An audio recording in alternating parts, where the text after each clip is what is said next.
In the last hour, Senate Republicans voted to confirm Donald Trump's former defense lawyer and top Justice Department official, Emil Bove, to a lifetime judicial appointment on the Third Circuit Court of Appeals. Now, regardless of the mounting evidence against him, Republicans confirmed his nomination 50-49, with all Democrats voting no. Joining me now is Rhode Island Democratic Senator Sheldon Whitehouse. He serves as a senior member of the Senate Judiciary Committee, and he's been one of the most outspoken members against Bove's nomination. So this just happened in the last 25, 26 minutes. I voted and came straight here. Thank you for coming, for walking straight over, not a long walk. Sure. First, I want to get your reaction to this confirmation. Not a surprise, but also just put in perspective for people. I mean, he is now is a lifetime appointment to the Third Circuit. You've been in the Senate for almost 20 years. You've a former U.S. attorney. You've been involved in judiciary issues. For context, how do the allegations against him compare to the nominees you've seen in the past? Class by himself. This is a genuinely bad guy.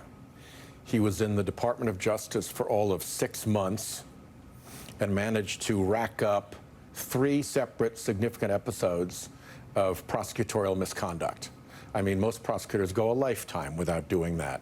And these weren't little Brady violations. This was like big deal, first principles violated, real problems, a fake criminal investigation, dangling another investigation over the head of an elected official to try to get him to comply on policy stuff, and then the famous, you got to be ready to tell the courts F you if they disagree with Trump.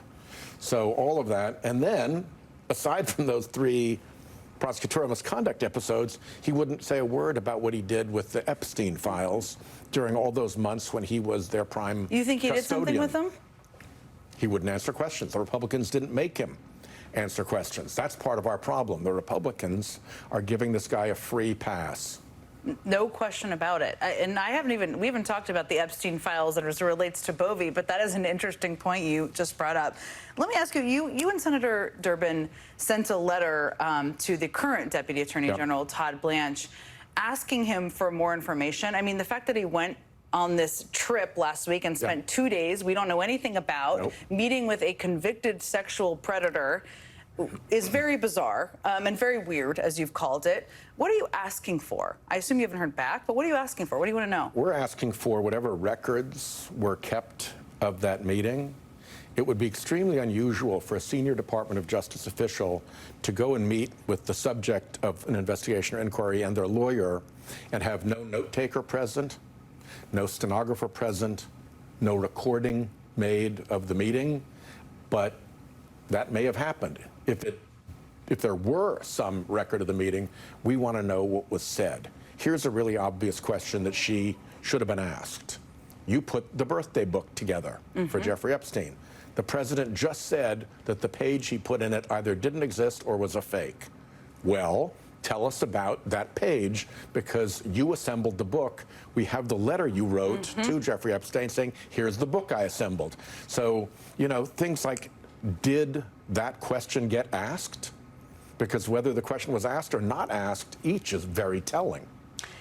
It's challenging with not being in control of the Senate or the House to get things that you should get, right? I mean, in the House, there is some sort of strange bipartisanship in this, I guess, and trying to get more information and get access to information in the Epstein Files.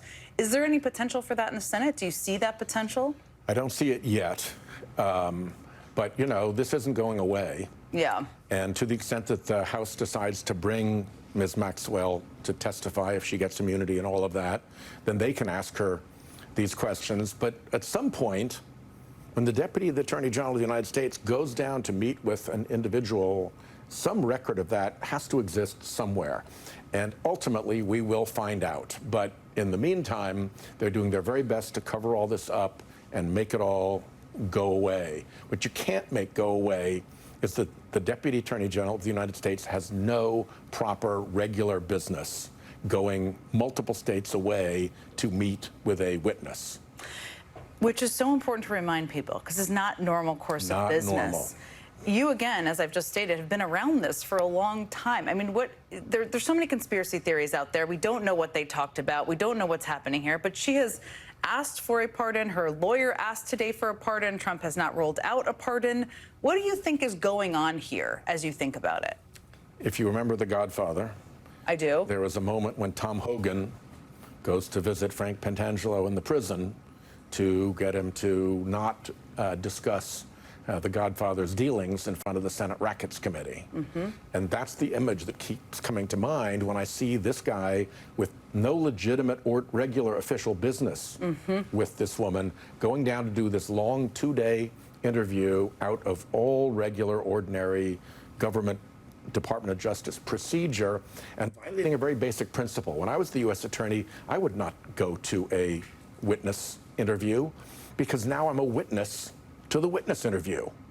Prosecutors don't want to be witnesses in their cases. That's why agents do witness interviews, or maybe the line AUSA does one. But the idea that the Deputy Attorney General is doing one, it's there's going to be a lot more dug out before this is over. What could it mean, a witness to a witness? What could that mean for Todd Blanch? He's putting himself, it sounds like you're saying, in a very awkward position here. What could it mean for him? It could mean for him that Ms. Maxwell and her lawyer say, this is what was discussed in this meeting.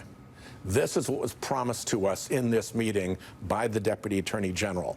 And if there isn't a transcript, and if there isn't an FBI 302, notes being taken, and if there isn't a tape, then it's really up to who's telling the truth. It's two stories. And the Blanch is now a witness in the question of what Blanch agreed to in that meeting. And he and the Office of Deputy Attorney General sidekick, who he brought down with him. So they put themselves in a very awkward situation if there's any question about what happened in that meeting, because now they're subject to deposition, to having to give testimony, to being put under oath, to being cross-examined, if something relevant was done in that meeting that then is contested later. The House Oversight Committee has, I mean, they think they're going to get access, right, to some forms of the Epstein files, they think. Do you think they will? And if, we'll see. And if they do, I assume you want access to them. I think the more of that comes out, the better. And I think that the House work is terrific, but I also think that the Senate Finance Committee work, looking at $1.5 billion in suspicious activity reports on wire transfers involving Jeffrey Epstein, none of which were investigated by the Bondi/MAGA Department of Justice. It's called the suspicious activity report for a reason. It's because it's supposed to be investigated. Well, follow the money. We're going to have to come back and we'll talk about that one. Senator Whitehouse, thank you for being here. You. Covered a lot. Really appreciate it.